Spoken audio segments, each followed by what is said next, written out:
What do you make so far of the dominant narrative we're getting here in the US that militarily that this has been a disaster for Russia, that Ukraine is putting up fierce resistance that Putin Mhm. did not expect and has inflicted serious military defeat on the Russian invaders? Well, as to the last point, it's very obvious that what Ukrainian forces are still active are entirely surrounded, cut off, and isolated in various towns and cities. The Ukrainian forces are incapable of anything but an occasional pinprick attack on something that doesn't appear to be very robust or dangerous. So the war, for all intents and purposes, has been decided.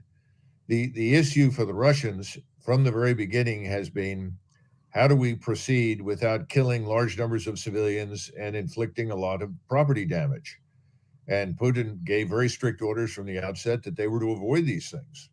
The problem with avoiding it is that it has slowed the progress of the operation to the point where it has given false hope both to the Ukrainians, but I think has been seized on by people in the West to try and convince the world that a defeat is in progress when in fact the opposite is the case. So the war itself at this stage of the game could be decided very, very rapidly, uh, permanently, if Putin were to give the order and allow the forces to disregard the concern for civilians and property damage. But he hasn't done that. He has continued to negotiate, even though he recognizes that the people sitting across from him really are not in a position to deliver very much.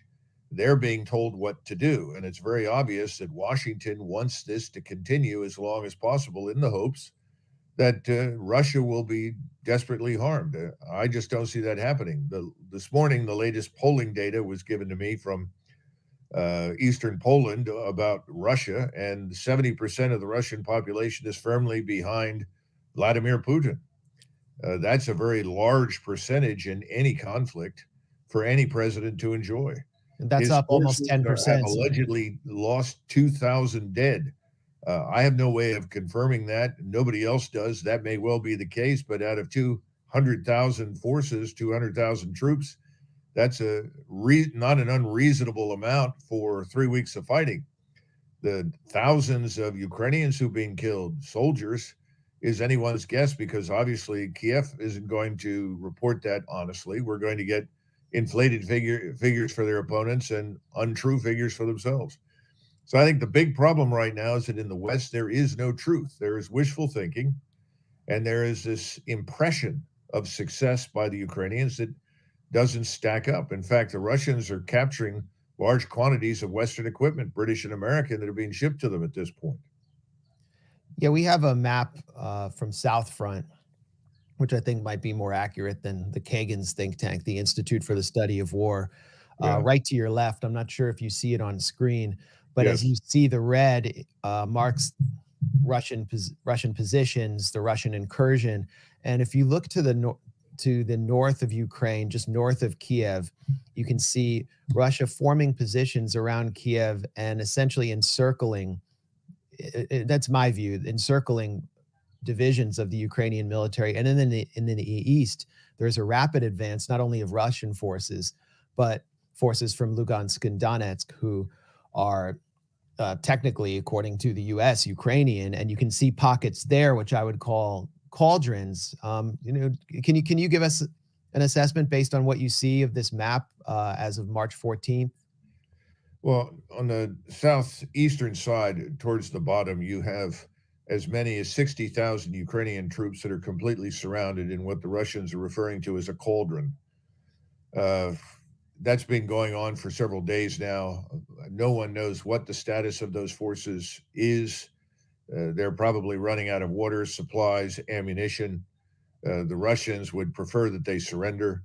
Some have, but there may be pressure now to end this, which would result in the mass slaughter of some 60,000 troops. And I don't think the Russians are interested in that. I think what the Russians are interested in is what you see. They've gone to the large population centers. They've tried to avoid the central portion of Ukraine because that's the agricultural area. In fact, Russian troops have been told to stay out of the fields. The Russians realize that we're on the verge of spring planting in Ukraine. They're not interested in destroying the wheat and barley crops at all. They would prefer to see that go ahead. So the issue for the Russians right now is that everything worth controlling is controlled.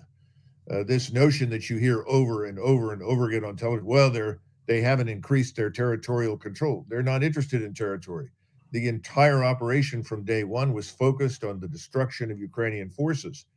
That's largely complete with the exception of those that are still surrounded. They've got a huge problem in Mariupol, which is off to the right, where you have roughly 3,000 of these fanatical fighters in the Azov regiment or battalion, whatever you want to call it, who are refusing to allow any of the civilians in the city to leave. In fact, I saw footage this morning of these Ukrainian Azov troops telling the population there, you can't leave, even though the Russians had opened a corridor for humanitarian assistance and evacuation. Again, these things are not reported in the West because it tends to damage the narrative. So my great concern is the determination to annihilate the Azov crowd could result in real destruction in Mariupol, which would be terrible for the people there. But again, one doesn't know what the thinking is at higher levels. I suspect there's a desire to end this, get this over with. But as long as Zelensky stalls, the more Ukrainian forces will be killed. And it doesn't make any difference how much we try to ship into Ukraine. They can't assimilate it and use it effectively in any case at this point. But again, this satisfies the narrative that the Russians are losing. Putin is evil and must be driven out, and he's the aggressor.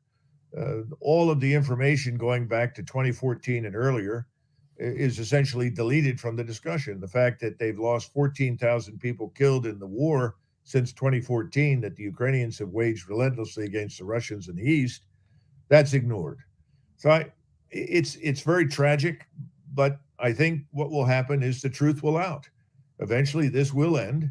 The Russians will be successful in what they've set out to do, and the Ukrainians will be destroyed. I'd rather not see that. I don't think Putin wants to see that. Remember, he's fighting against people that he largely considers to be very much like himself. There is no desire to murder all of these people, contrary to popular belief. The biggest lie I've heard repeated on television is Russian troops have been told to deliberately murder civilians, Ukrainian civilians. It's absurd. It's nonsense. Nothing could be further from the truth. Do they make mistakes? Do munitions fall on things they'd rather not? Of course, we make those mistakes. Every military organization does.